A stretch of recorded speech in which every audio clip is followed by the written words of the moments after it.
Welcome, welcome back. I hope the microphone is working.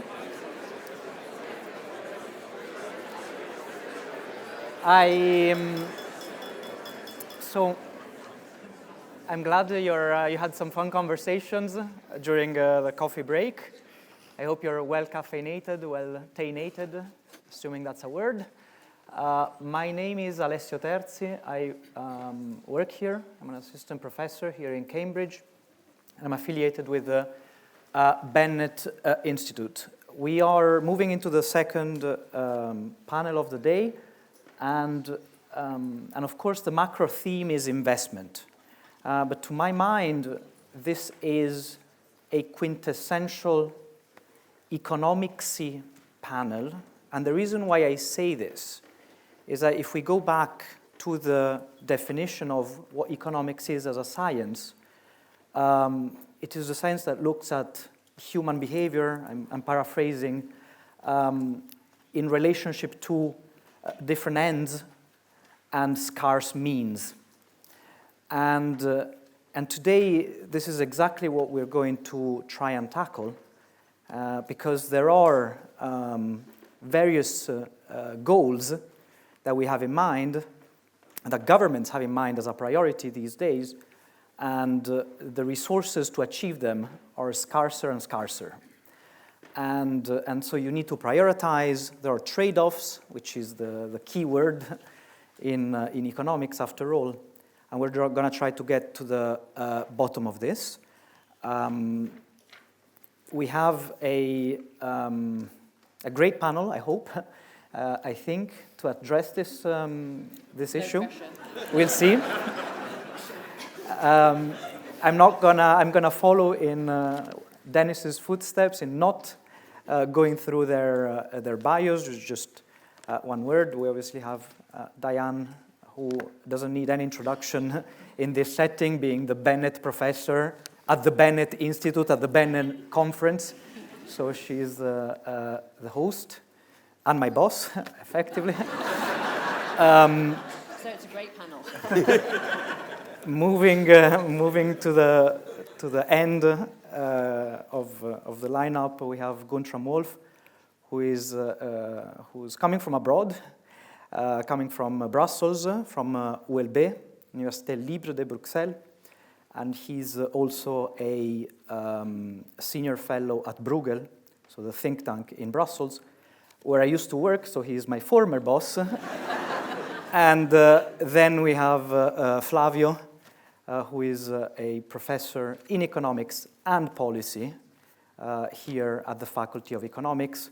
You're not my boss. If you want to give me a job, maybe you can be my future boss. We'll see. We'll see how the panel goes. Get a budget, I will hire. So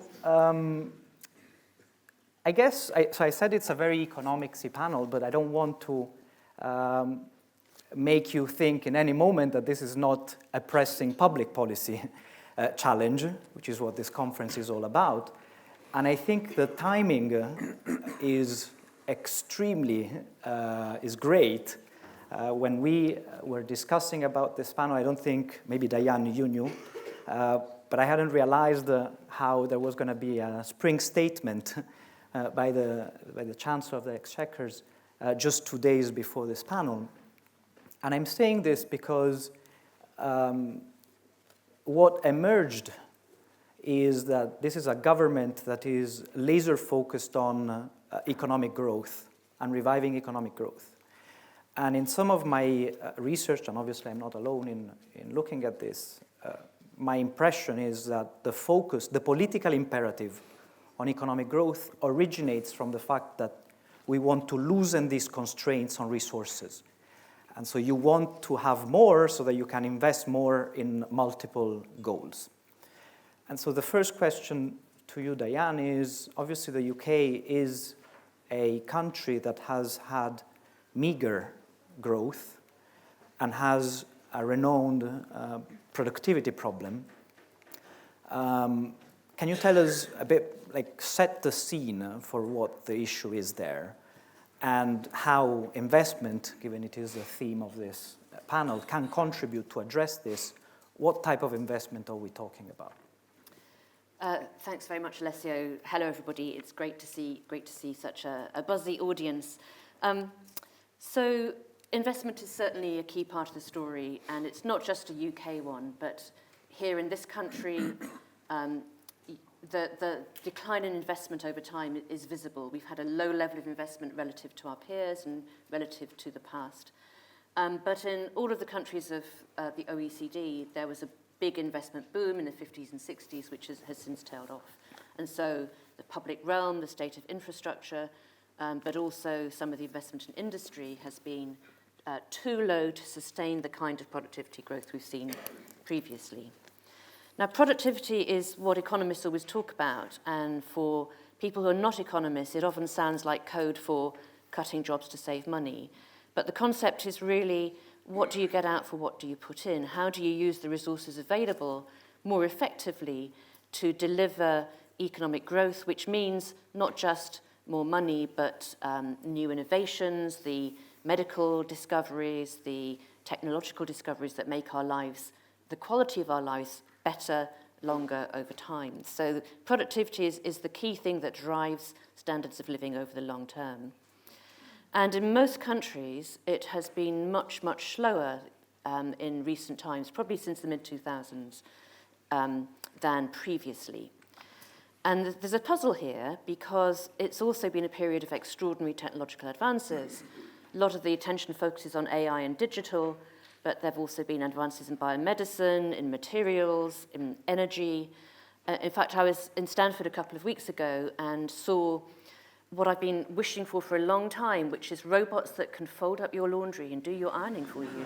So that dream, we've not got flying cars yet, but that dream of the domestic robots might actually happen in the next few years.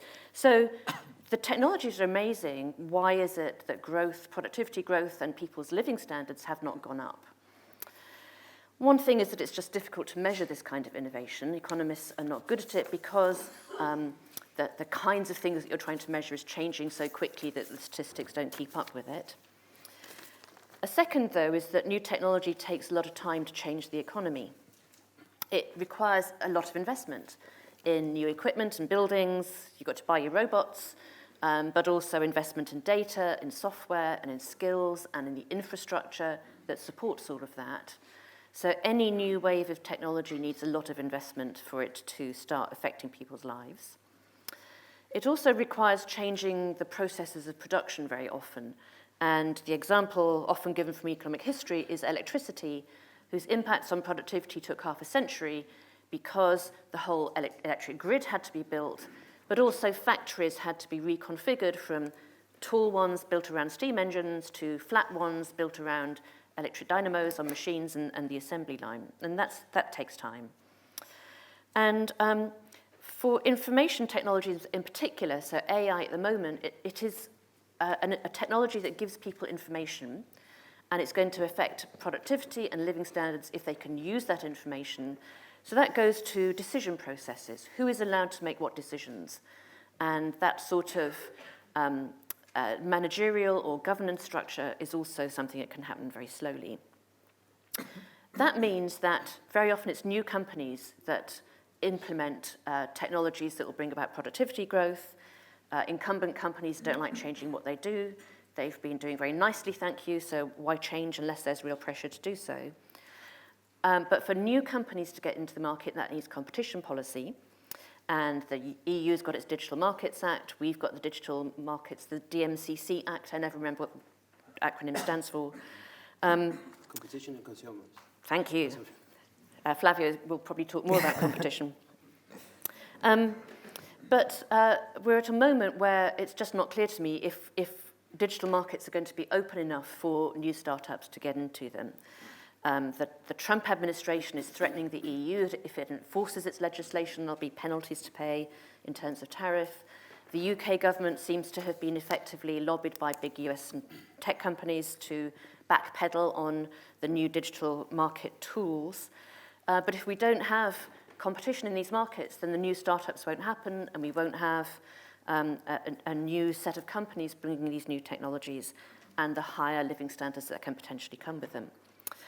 There are special UK dysfunctions as well that we might get into later. We're a very centralised country, but also very uncoordinated in policy. This touches on the wicked problems of the previous panel, but maybe I'll stop there. That's enough scene setting. Very good. A master class in what productivity is and what economic growth is. I mean, you've been speaking a lot about investment and competition. And my impression, I mean, I've been in this space of economic growth and how to achieve it for some time, not too long, but for some time. And I'm old enough to remember when the focus when wanting to foster growth was very structural. And so economists would come and say, we need more competition policy, and you need reforms to achieve more market entry, more firms, and so on. And then there has been a wave of people saying, no, we need more money. It is a matter of demand side, let's say, policies, and that is the issue. And so moving to Flavio, my question is a bit, where do we stand on that? And to a certain extent, the Jean-Claude Juncker, who used to be the president of the Commission, used to say, investment is good and everybody likes it because effectively it's a short-term demand, long-term supply, so whether you're more on the supply-focused type of guy or more on demand, this is sort of uniting everybody. And so to foster a bit of discussion, do you think that it is really about investment? Is investment just the buzzword that tries to bring everybody on board and we will all agree that investment is good because it's like education, everybody agrees that it's good, research, everybody agrees that it's good. Is investment the new thing, or is it more about competition and fostering competition? So I think it's undoubtedly there's an issue of underinvestment, and Diane will probably speak more to that. From my perspective, I think one of the key questions is whether competition policy is being stretched to do things that it was not designed to do.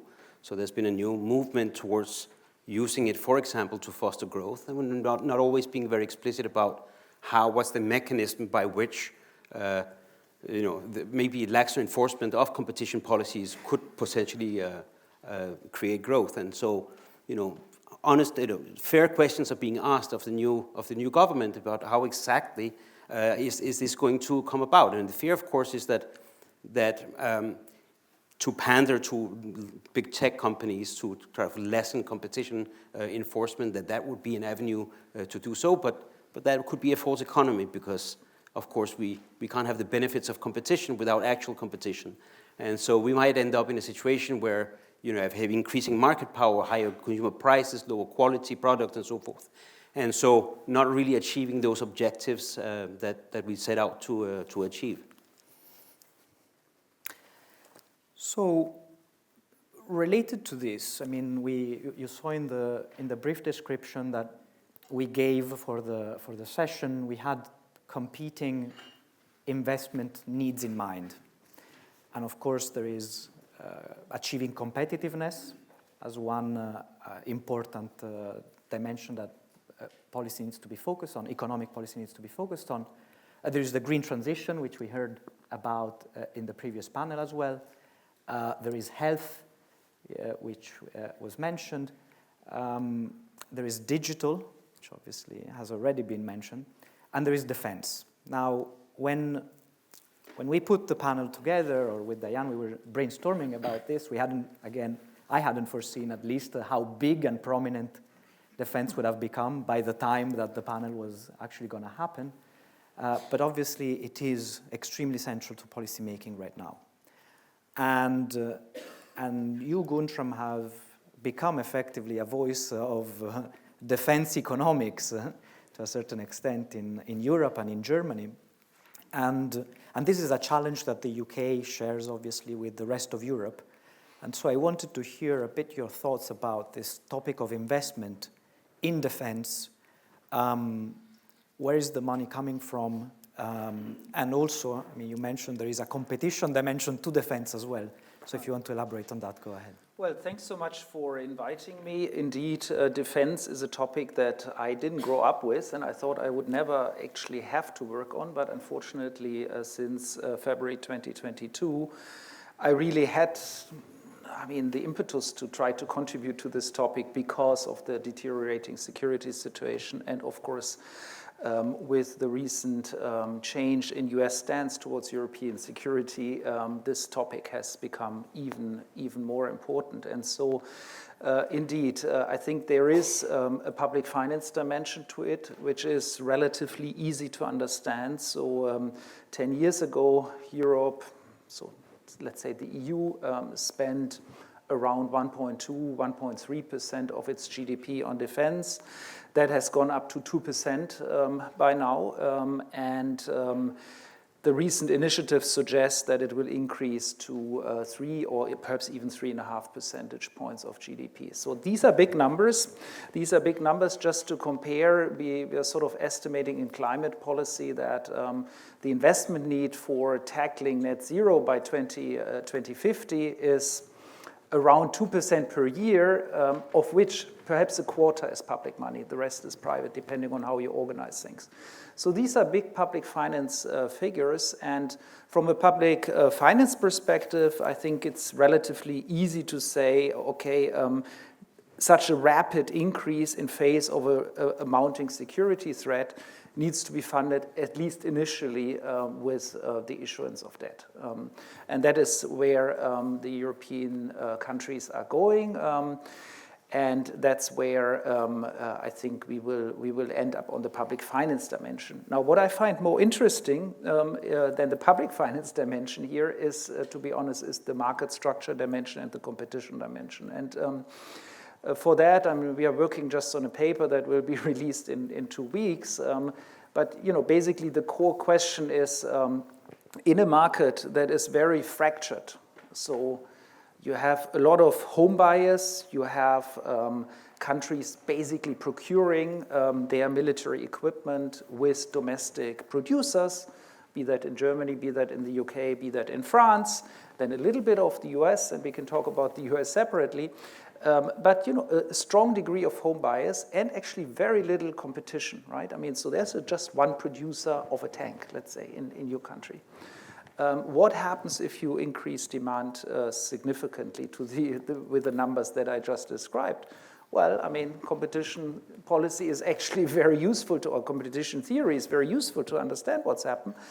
Prices are going to go up, and the more monopoly power these suppliers have, the more margins will increase, and the less you will actually buy additional security with your money. So when Europe and European countries increase their defense spending, I think the key question is, will they find ways of doing it while at the same time integrating cross-border procurement and perhaps even pooling procurement on defense products? And that is a discussion that is now very live, and where, incidentally, also the UK is very interested in collaborating with European partners, both on the funding side as well as on the market structure side. But I think it's an avenue where a lot of efficiency gains and cost savings can be reaped. We know from scale economics and scale economies and also from the management literature that when you double orders and double production, you can achieve cost savings of 10, 20% and more. And what we are talking about in terms of equipment increases at the moment is actually not a doubling, but perhaps factors of 5 to 10. So this is, just to give you sort of one number, which is related to tanks. So Russia currently produces 1,500 tanks per year, 1,500. A big country like Germany has ordered 123 tanks since 2022 to be delivered by 2030. So that's less than 20 or something. So the proportions are very different at the moment. And if we want to go anywhere closer to where the Russians are. And I'm not saying we should do the exact same thing, but I mean, if you want to go in this direction, you talk of factor of 5 or 10 increase in orders. And so the cost savings that one could achieve by integrating markets, by increasing competition, potentially are in the order of magnitude of 50% or more, right, on the unit cost. So here, the public finance issue is key, but the way you organize your demand, whether you do it country by country and every country just faces one monopoly supplier, or whether you do it in a way that countries collaborate, perhaps exercise some monopoly power on the buyer side, and then get the suppliers to compete with each other, matters hugely for the effectiveness of public spending. That's great, and to a certain extent, in a European flavor, it echoes the multi-level governance challenges that Diane was mentioning for the UK, obviously on a smaller dimension. To come back to you, Diane, I mean, and I'm borrowing from Dennis again and the Ministry of Ingenuity, was it called? And I don't even have to make this up. You don't need the Ministry of Ingenuity because I know that you're involved in industrial policy conversations in the UK right now. And so the question is, what is industrial policy? So first, for the audience. And second, industrial policy requires focusing on certain sectors. And so how do you identify the sectors that the UK should focus on if the goal is to boost productivity? And of course, if you want to go ahead and mention the digital dimension, which is on everybody's mind. We saw one of the first questions was on AI. And this government in particular is placing a lot of bets and hope on the productivity enhancing effect of AI. What is your take on this? So industrial policy refers to a set of policy tools that will change the supply side of the economy, what's produced, how it's produced, and so not the demand side that you were just asking about, but the supply side. And the aim is to, because you're asking businesses about investment decisions that will need to last for 10 or 20 years or longer in some cases, then you need a relatively stable set of policies, ideally, and a strategy, a framework in place. What would have been called planning in the 1940s and 1950s. And so in this country in particular, we have had a kind of stop-go approach to industrial policy, so we've not had that long-term stability. The hope is that now there's enough consensus that we would get there. And if you look at the history of what we've done, stopping and starting, the focus has always been on certain sectors that we're good at. Creative industries is one of them, 6 to 7% of GDP, so a very significant share of the economy now. Professional services are another one. Defense has joined the list for the reasons Guntram was just talking about. Although I noticed that Elon Musk and Donald Trump did not come up as particular wicked problems, but I think they might be labelled that. So that the sort of you sort of know what the economy's strengths are, and where therefore to prioritise this kind of stable policy framework that will enable the long-term investment decisions to get made, including all the things like skills training, where people are making decisions about their whole lifetime future.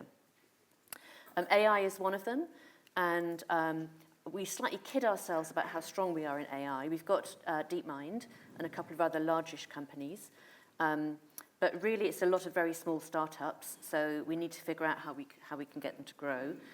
Politicians like AI because it's shiny, there's a lot of excitement about it.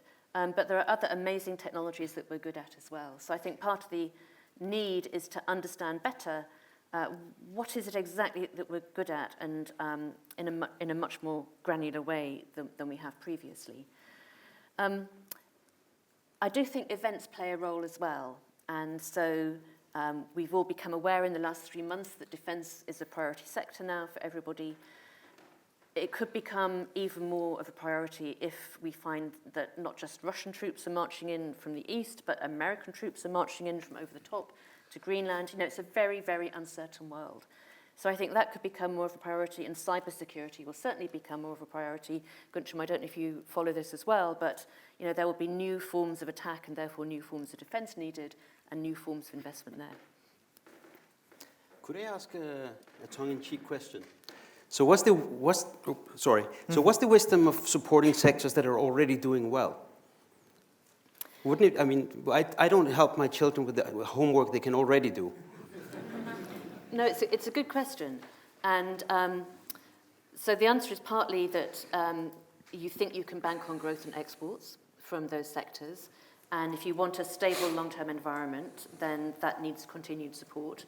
You might decide that there are other areas that you would want to support where you see potential, but actually identifying where the potential is really difficult. And there's a huge array of new research and technologies in UK universities which are excellent across the board. Which one of those is going to deserve those bets? So politicians typically not very good in the past at picking out those nascent strengths, and therefore if you're thinking about scarce public resources, better to do that when you've seen a little bit of evidence of how strong they're going to become.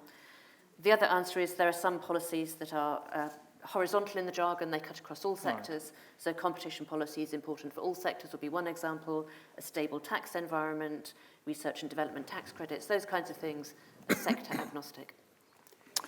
I mean, perhaps just to speak to your question on the technology and the supply side on the defense space. I mean, for a lot of the stuff we're talking about, I think the key issue is really not supply. It's not the supply side; it's the demand side. So we have to raise and create the demand, and with the demand, private companies can go to the capital market, can borrow, can invest into research, and develop the next type of products. And the increase in the stock markets in defense in the last, let's say, half a year gives testimony to the power of capital markets to actually deliver capital to those companies. There are, however, I would say some areas where it's more tricky, and that's in particular the very sort of expensive high-end stuff that from satellite communication to I would say things like the latest generation of fighter jets. So these are very, very expensive products that probably cannot be developed without significant government involvement. And the problem then that we have as Europeans is that we are all, to be honest, we are all pretty small countries, right? I mean, and I'm coming from the largest European country, West European country, and it's still a small country. I mean, compared to the scale of the issues. So I think that's where sort of collaborative solutions will start to become quite important. Because on our own, we will just not be able to develop these kind of things. And it is happening already. It is happening. There are already consortia involving several countries. And I think we will see more of this as the trust that policymakers have in the United States is, frankly speaking, going further down. Huh? I think I will be investing in those domestic robot shares, though. Just linking, because Guntram, you brought in the scale dimension, which I think is very important. You brought it in from country perspective, effectively saying we're small countries, we need to partner together where we have shared interest. Can I go to you, Flavio, and look at companies instead? Because there is an argument that is made on scale that effectively a European problem is that we have small-scale companies. And small-scale companies are having a hard time to compete with the massive behemoths, be it from China or be it from the US, especially in the digital domain, which is a classic avenue for growth or a priority for growth. Do you see a trade-off there? And on the one side, there is the idea that these massive companies, especially in the digital domain, are an issue because they are behaving more and more as monopolists, and so you would want from a competition perspective to break them down and safeguard the consumer. But at the same time, economists, but also those companies would say we need the scale to put down the investments to be at the frontier of the next AI revolution and to build those data centers. And so because you need tens of billions of dollars, if you're not huge, if you're not the Google, Alphabet, Apple, you will not be able to do that. What do you think? Well, if I were Google, that's exactly the kind of argument I would be saying if I didn't want further scrutiny. Mm-hmm. So there is that. I think it is true that for some things you need large investments, but also there are costs involved. So yes, there's a trade-off. Maybe it's okay to have a lot of small, innovative companies and not necessarily the big ones. So I don't see that as a problem. It has a bit of an echo of the infant industry thinking of the 40s and 50s. Now, whether this is different in the digital age, this remains to be seen. But these are not new arguments, and I'd be wary to give them too much leeway because they really do have a lot of market power as it is. There is a concern of under-enforcement. And I'd be very concerned going even further away from robust competition enforcement in the current climate. I mean, the challenge overall with industrial policy, as Diane was defining it, is that you're trying to reshape the structure of your economy in a certain direction. And that requires, as you highlighted as a challenge, to know which direction you want to take it in. And you want to speak to the private sector, but the private sector has an interest there. It's not that they are just talking about it from an academic perspective. And so that is really one of the tensions that emerges to my mind when thinking about industrial policy and done right, that you are lacking information as a policymaker, but those that have the information, which is the private sector, has interest therein, and so might... And of course, it's often done wrong. And one of the reasons for the move away from industrial policy was that it did go so badly wrong in the 1970s, when in the UK, for one, we propped up failing companies in sectors which had not innovated and had not invested enough. Whereas the UK could have been a leader in computers after the war. A lot of the research and technological innovation was done here. And one problem was that we kept it secret for much longer than the Americans, so the private sector couldn't run with it. The other problem was that there was a body set up to invest in the computer industry in the UK, but the Treasury got hold of it. And the Treasury said, on the one hand, this body is only allowed to invest public money if there's a clear market failure. That means the private sector wouldn't do it. But when they do that, they've got to do it on commercial terms and make a return from it. So there's just a contradiction there. And but you know, industrial policy is often done wrong, and it's difficult to do. So when I was an undergraduate student, I almost never saw any mention of industrial policy other than a failed experiment from the past. Exactly. And so it was not until fairly recently, kind of in my career, that industrial policy became such a hot topic. So my question is, what's different now? Have we learned the lessons, or is there a reason we think we can do it now when we couldn't last time? Probably a series of supply shocks, no? We've had the shock of the financial crisis, but then COVID and the energy crisis, and then the security crisis that's emerging. Would that answer the question? Well, I would perhaps add a geopolitical dimension. I think part of why we are starting to venturing into industrial policy, and I guess I'm the same generation as you, so I also never saw industrial policy in my textbooks when I studied economics, other than failed experiments. I think one reason why this is now starting to be relevant is that people are genuinely worried that industrial strength and concentration in certain supplies can be leveraged to geopolitical advantage, and be that chips, control over chips, or control over other technologies. And so there is this hope that with, I would say, some public finance support, you can create industries like the chips industry in Europe.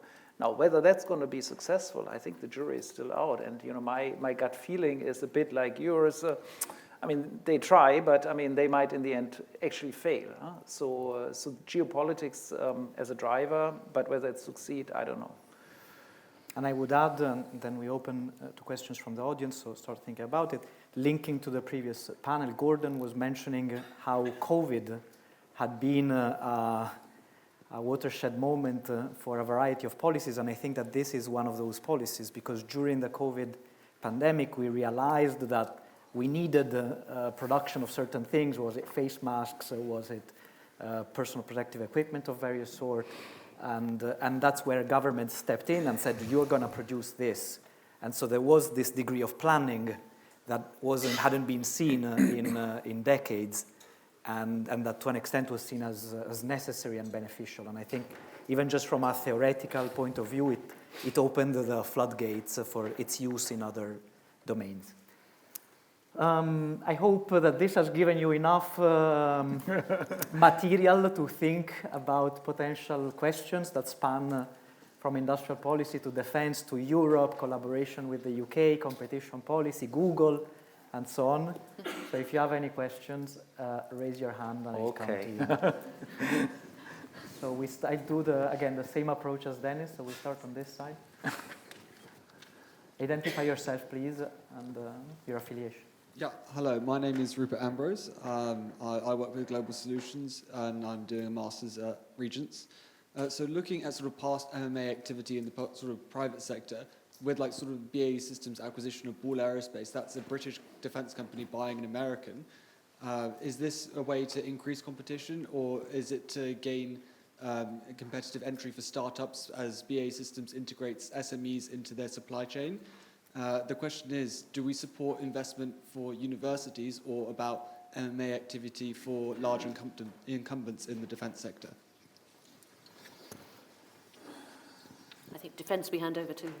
We collect or... No, go ahead. Okay, well, I mean, so I haven't studied what the specific companies you mentioned, so that's difficult to answer sort of on the specific, yeah, but I would say there is always, I mean, let's say larger companies taking over smaller companies is an issue that can be problematic from a competition perspective, and there is a whole literature in the digital space where basically you preemptively swallow potential competitors early on. You pay for them, but you swallow them to later on prevent competition. Now, whether that is already happening at a significant scale in the defense space, frankly speaking, I don't know. I mean, I would have to study that. But I think it's a good question, absolutely. So my understanding is one of the new priorities of the government is to perhaps be a little lighter on mergers between foreign firms. I'm not sure how that's going to apply between mergers of domestic and foreign firms. So do you know whether there's something specific there? So from my experience of these cases, you wouldn't worry about a UK takeover of a foreign firm from a competition perspective, because you'd be thinking about a global market. Right. And as long as there continues to be enough trade in defence equipment, then that's a big market with some competition in it. You'd worry more about mergers within your own economy or possibly within the EU. Unless, of course, they were suppliers of key inputs, and then there would be a foreclosure issue. Yeah. I guess related just to Guntram, and a follow-up related to this question, how important, because there you have a foreign company and a domestic one in defense. And so the question there, and you brought in the geopolitical dimension, right, and saying, we cannot be dependent on foreign actors for certain goods. So you have this on the one side. At the same time, how realistic is it that the UK or even Europe as a whole is going to be independent for all of its military equipment? And so where do you draw the line, and how would you go about thinking about these issues?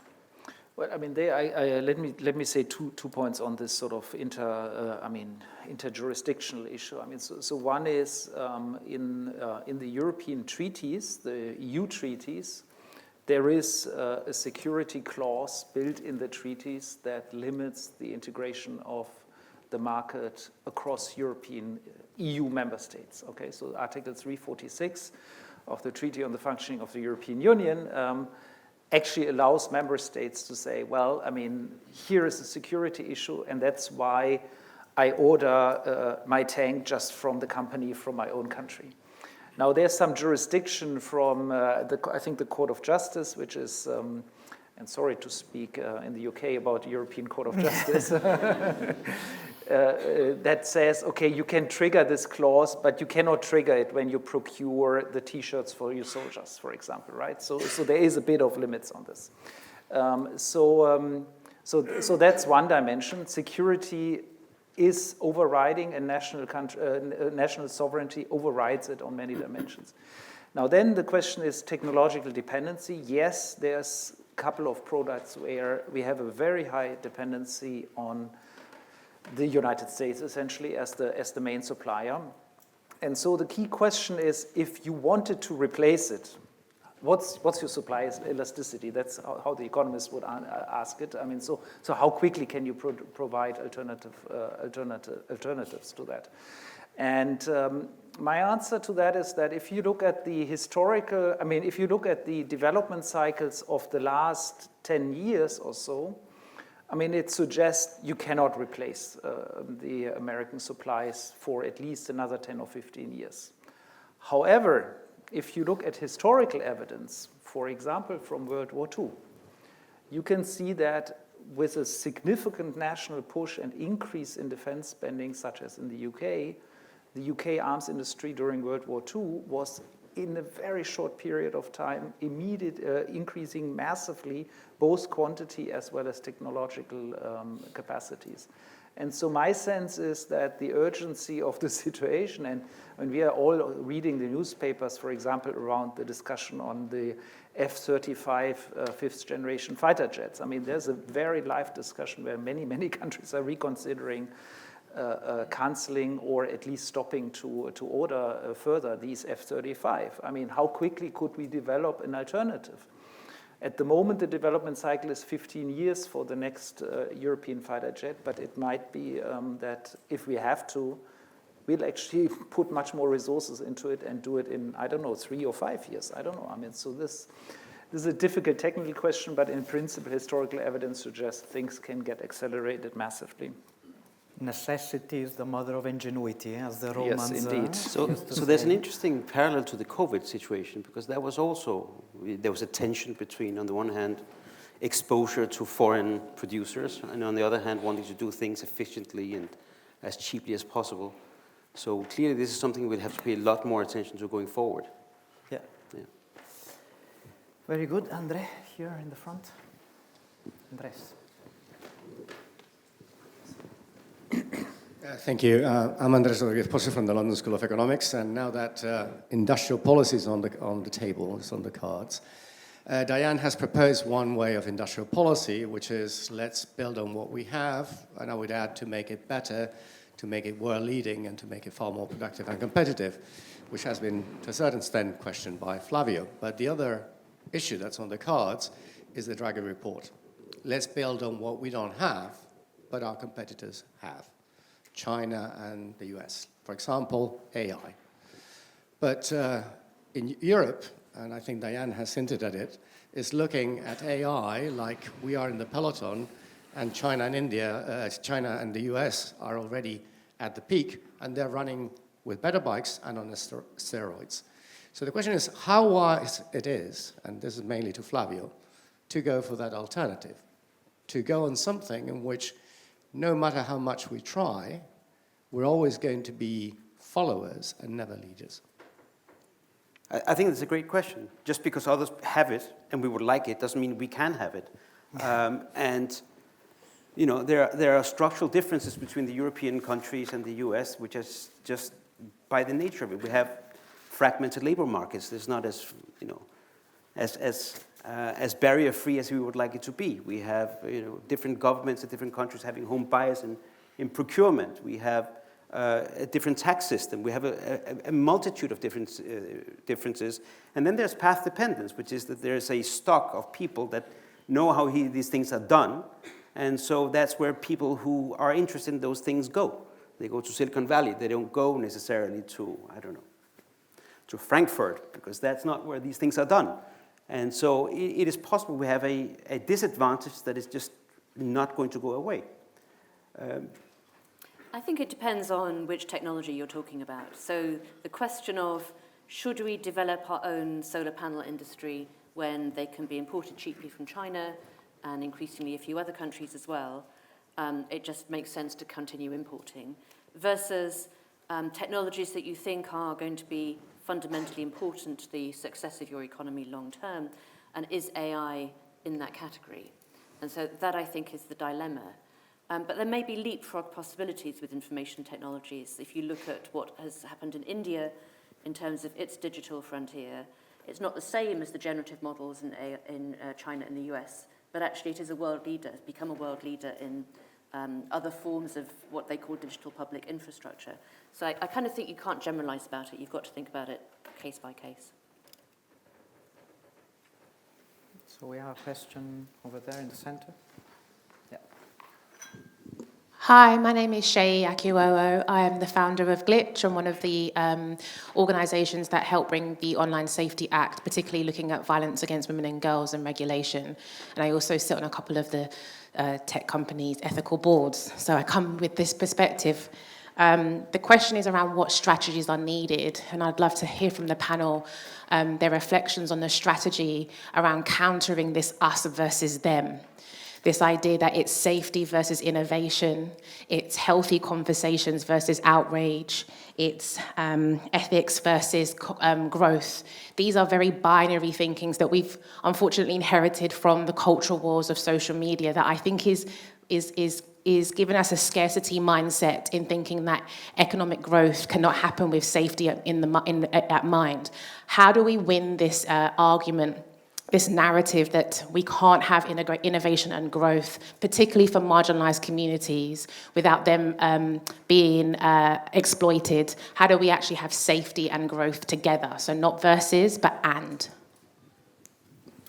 So I would start, it's a really good question. I'd start answering that by raising the question about what do we mean by growth, and as Shilaja put it in the previous panel, what is it that actually creates value? What do you mean by the value? And so governments are very focused on GDP growth, but if you're a company, why would you want to be selling your customers products that are not safe? You want to grow in a way that delivers value for your customers, and so that's the value. So some of there are real trade-offs, but some of the trade-offs, as you alluding to in your question, are bogus trade-offs. And so I think the knack is identifying which are the real ones and which ones come about because of the framing of the question, which is what the first panel was talking about. I'm afraid I don't have much to say about that question. I agree you identify an important question, but I'm speaking just on my opinion, not as a scholar. Can I add a little advert for my book? Is that all right? That is all right.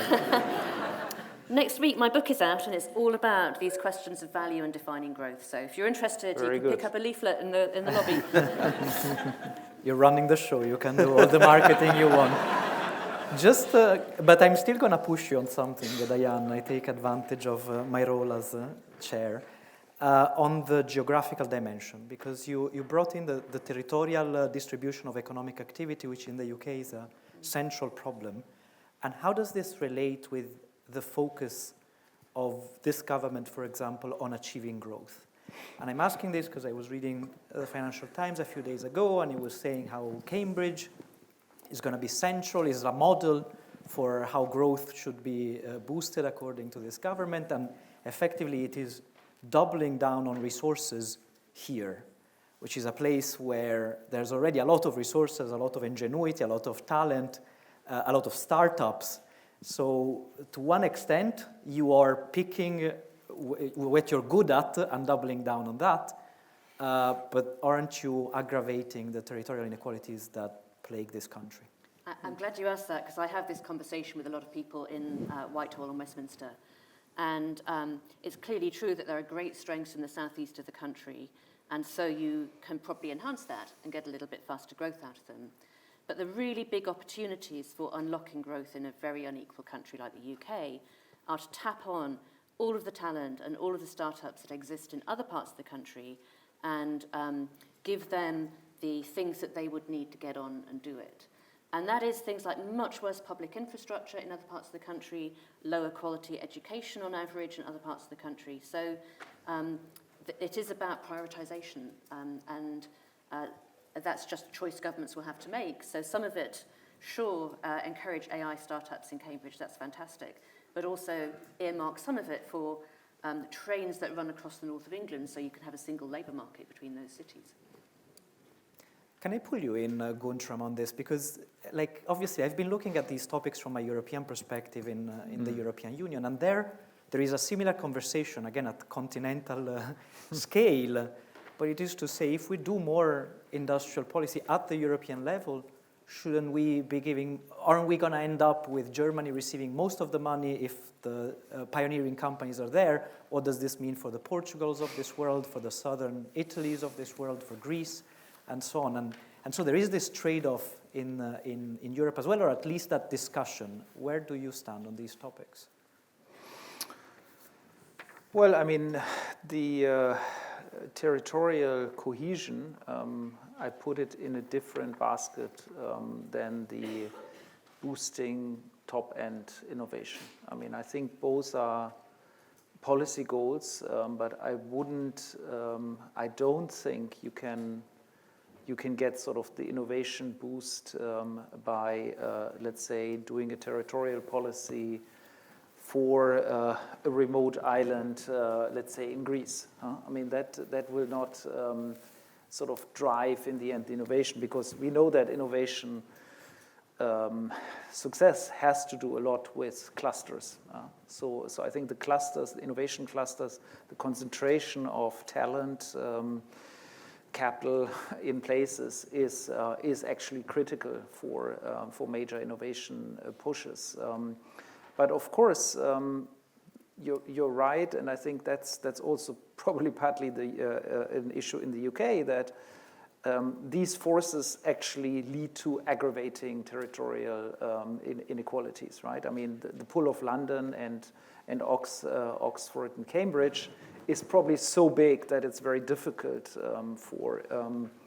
for industry and for intellectual capacity to really sort of accelerate in other parts of the country. So the pull effect is actually very strong. And so in Europe, the key will be to balance these two factors. And by the way, it's not going to be, as you say, Germany. I mean, I think there's really an important, sort of historically, an innovation. I think it's called even like a banana. The blue banana. A banana from north of Italy, basically to the Netherlands, right? Which is includes parts of France and of course Germany, which is sort of critical for the industrial heartland of Europe. So it's one of those straight EU bananas? So I've been set. I will stop on this dimension because I'm setting the scene for the next panel. We have one of the world experts on these topics of territorial inequality, who's going to speak to that later. So I'm going to come back to the center. We have a question here. Michelle. Hi. Yes, my name is Michelle Marshalian. I work at the OECD primarily on geography of innovation, so I beg to differ with your statement there. Okay. Great. And I heard what Diane said, and honestly, it's music to my ears. However, something that I'm really concerned about increasingly is competition and the territorial dimensions of competition.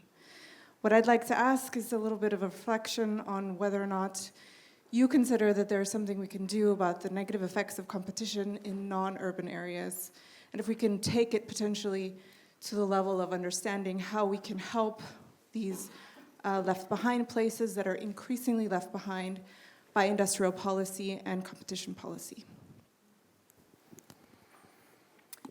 So I can start by saying we published a report maybe last year, I lose track of time, with Andy Westwood, who's in the room somewhere, on universal basic infrastructure. So I think part of the answer is that there has to be a minimum offer for every place, rural places, small towns, coastal communities, and that is a sort of minimum level of public services and infrastructure. As Guntram says, the clustering effects are very strong in any knowledge-based economy, and that means that there will always be that kind of brain drain of entrepreneurs and scientists to these kinds of places. But that doesn't mean that you can simply forget everybody else. And we've seen the political consequences of not doing enough for those places.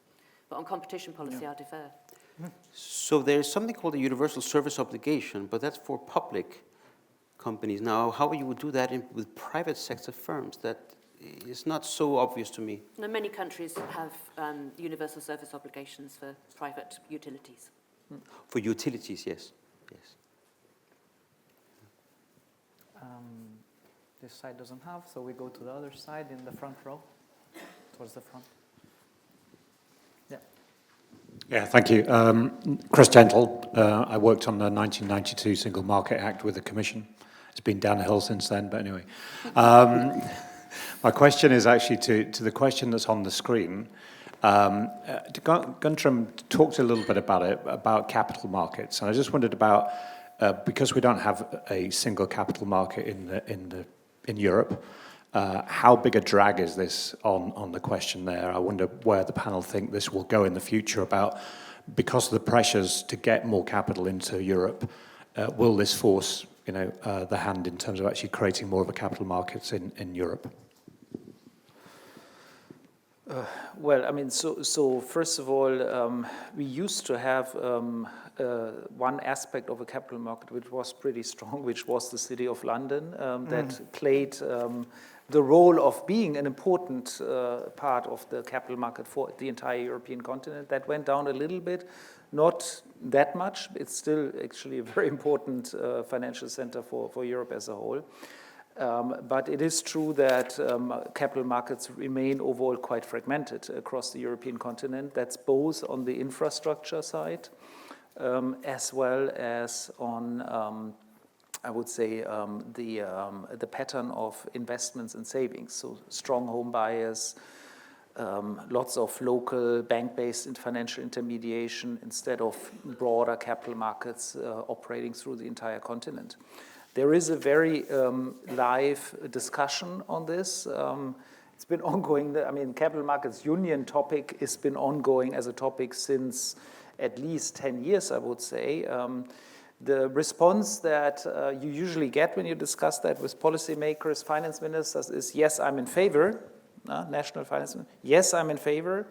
And then when they go home, they are like, well, but my little stock market in my own capital needs some protection, right? So this is really, I think, the reality of where we are. But I do think it does create, it inhibits growth, and it inhibits innovation funding across the continent. And it frankly is one of the reasons why Europe has not performed quite as well in terms of productivity growth as for example, the United States has performed.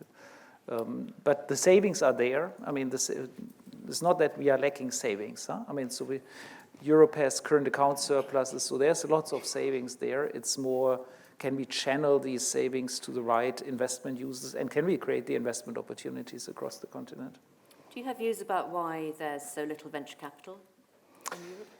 Well, I think it's partly due to the fragmentation of the markets. I mean, it's you have difficulty scaling venture capital because you operate in separate markets with different jurisdictions, and and perhaps there's also sort of cultural differences. But I think ultimately it's more the regulatory differences, tax differences, insolvency law differences, and so on.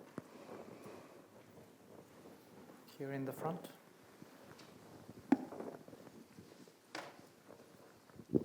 Thank you very much. My name is Jim Coleman. I'm Head of Economic Advisory at WSP and also a Professor at Westminster University. I wanted to build on the discussion about the sub-regional dimension, the geographical dimension. And we're currently advising the Combined Authority here, so I shouldn't be asking this question really, but I'm interested in growth in other parts of the country. And I think one of the challenges, which has long been a challenge, is that when we're looking at trying to draw investment out of central government to go into, say, creating that single labour market, Diane, that you spoke about in the north of the country, the Treasury, the Ministry of Finance, prescribes the way in which that business case should be presented to it. And it still attaches a considerable importance to fairly traditional metrics about financial values being uplifted in land, in real estate, and whatever it might be, which tends always to be higher in the south. So, of course, the investment goes to the south. Should we be either throwing out those rules about business case, or should central government just ignore its Ministry of Finance and do something much more exciting and much more innovative about raising growth, not just in the UK, but in other countries as well. So we need to abolish the Treasury and bring in that Department of Government Ingenuity that was introduced in the previous session. So there is definitely a problem. The Treasury reviewed its Green Book in, was it 2022 already? And they're doing another review at the moment. It is a structural issue that they value, because they use local land values, they value any investment in London and the South East more than elsewhere in the country. And that needs to change. I've been saying that for at least a decade, and I'm not particularly hopeful. It is going to change, but it does surprise me that the Treasury thinks they can second-guess investors who are interested in looking at cities in the north of England or, you know, the capitals of the devolved nations as well. We have a Treasury problem, folks. I thought you worked at the Treasury in the old days. That's how I know it's a problem. Because you left. Other questions on this side? No? You stay in the center here, the front? Or yes. Hi, thank you. My name's Anand Sen. I'm a professor of economics from the University of Waterloo in Canada. So this question is addressed to all the panel participants, and I think you've been touching on it. What is your opinion on the trajectory of productivity growth overall? I mean, you know, pre-pandemic, back in the 2000s, we had bought into this notion of globalization and international supply chains, right? So now we're moving away from that due to world events. Countries want to secure their own supply chains. You have tariffs coming up. Canada will be gutted, unfortunately, with what's happening with the United States. When this has massive implications. So are we now moving to a time period that overall their productivity growth will be dampened in many countries just because we won't be able to exploit the economies of scale that otherwise would have occurred absent these occurrences? So I'm really curious to what you think. Can I ask you, what is the time horizon that you have in mind? So over the next 5 years, over the next 20? No, 5 years. Century? Like let's say a modest outlook in terms of 5 years. Okay. Do you go ahead, Flavio, if you have views on this? Well, I think you're spot on. I think it will have a negative impact. Now, I'm a theorist by nature, so I'm not happy at quantifying my guesses. But I think it's unavoidable. We are not doing things the cheapest way. We're doing things in a protective way, in a defensive way. And so, yes, that will come with a cost. There are no two ways about it. Welcome to one of our Canadian allies, by the way. So productivity growth does go in big cycles, big waves. And they're very unpredictable, and they happen at long intervals. So I think on a 5-year horizon, we're clearly going to get much weaker growth than in the counterfactual world we had before. Yeah. But on a 20-year horizon, I'm still quite optimistic about the productivity and the improvements in living standards we might see. Yeah, I mean, I think I agree with both of you. I would add certainly the effect of tariffs. I think we all economists agree that they are really a net negative on all sides. And nevertheless, somehow this big idea got into the head of the most powerful person on this planet, and stayed there. And it's going to do a lot of harm. It's going to do a lot of harm, not just in terms of this abstract thing called productivity growth, but really in terms of living standards, jobs, and so on and so forth. And Canada, yes, Canada will be affected, as we will any European countries. And, you know, there's wonderful studies on the impacts of this, right? I mean, so including, so recently, a nice little piece at the Bennett Institute, which looked at the market for drum sets. So apparently there's one drum set family that split 50 years ago, and one is now in Canada, and one is in the US, and they produce essentially the same drum sets, and these are two of the three world-class leading drum set suppliers. And yes, the Canadian drum set supplier will all of a sudden face major competitive disadvantages, and that might lead to job losses and so on and so forth in Canada as a direct consequences of the tariffs imposed by President Trump. So I guess the moral is if you're going to buy a drum set, buy Canadian. Exactly. This sounds like the dream of an economist, a natural experiment with one side of the family going to the I love US, the one piece. side saying It Canada. is. It is. It's a wonderful piece. We have a question in the back, over there.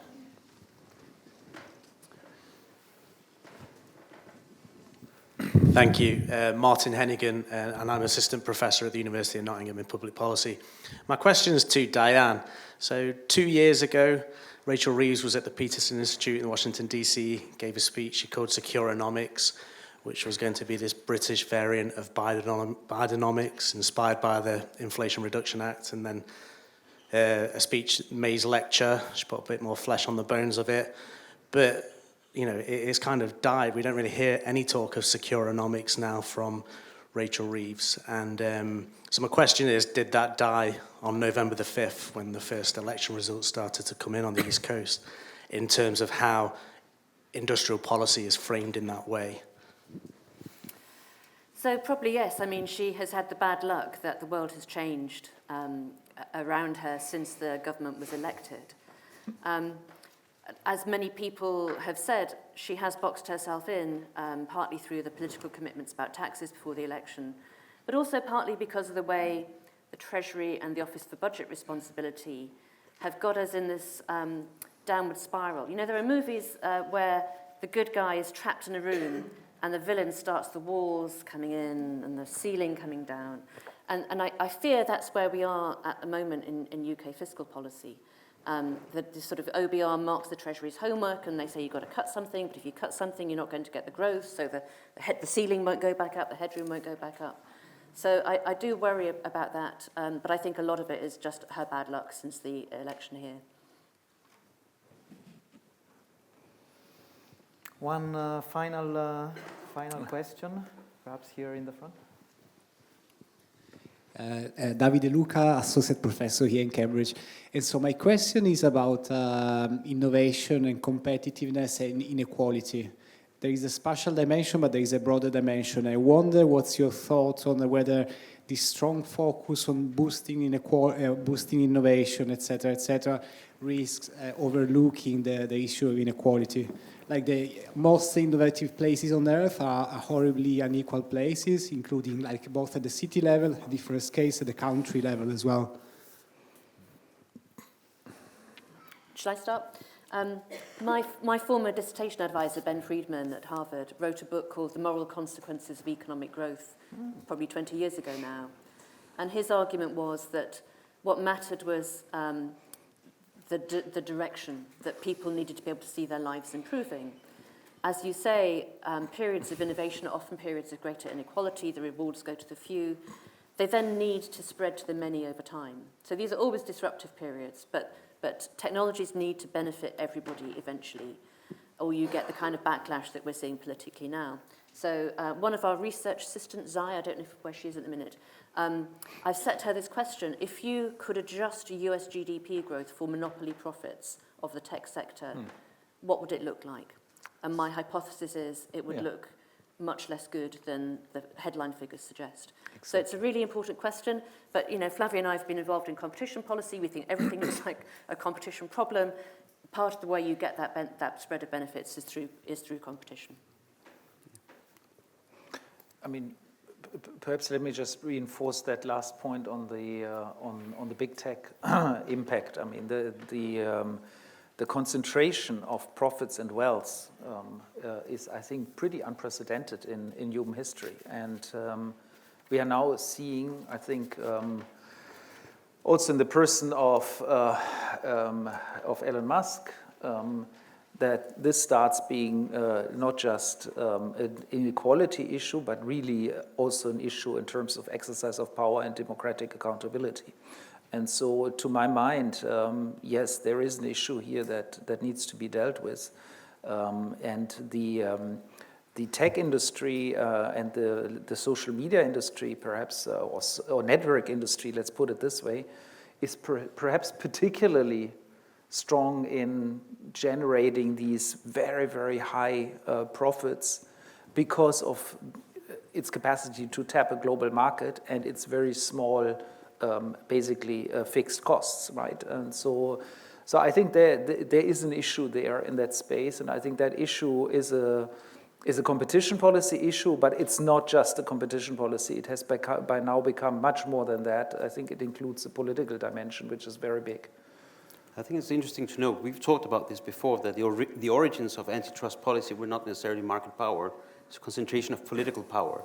Now, over time, that kind of went into the background, but maybe that's what the last administration, Biden administration, was trying to pick up on, that consumer protection is not the only dimensions of concentration of economic power. One of our core Bennett mottos, for which we thank Peter, is the right kind of growth fairly shared. So, as we're approaching the end, you have a 1 minute final pitch. And I guess my question to you all is, we were talking about the scarce means to obtain ends. And focusing instead on the ends, are there win-win or synergies, or are there policies that allow you to achieve multiple of these goals that we have in mind, whether it is boosting productivity and achieving sustainability, or boosting productivity and fostering defense and strategic autonomy? So if there is only one policy that you could pick to try to achieve multiple things at one time, what would you have in mind? Okay, we're not racing to go first on that, are we? So I think the right kind of growth fairly shared is the definition of a wicked problem. I'm going to go very local and say my one policy is making trains run reliably and quickly between the cities of northern England. Amen. Go ahead. I mean, this is a very difficult question. I like the train answer, I have to say. More punctual trains across Europe would be a big thing, both in terms of connectivity, but also in terms of climate policy. So yes, I think it's actually a very good example. Yeah. I don't know, something boring? Something like better coordination and talking to each other in many dimensions? Better models of the economy, so you can have fun. I'll do that as a part. theorist. All right, thank you very much. We're standing between you and the proverbial lunch. So no real lunch? Actual. Okay. A free lunch for once. So go enjoy, and I am told that you're welcome to sit outside on the picnic tables. It feels a bit fresh to me, but maybe in the UK, it's fine for you. Thank you very much. Thank you.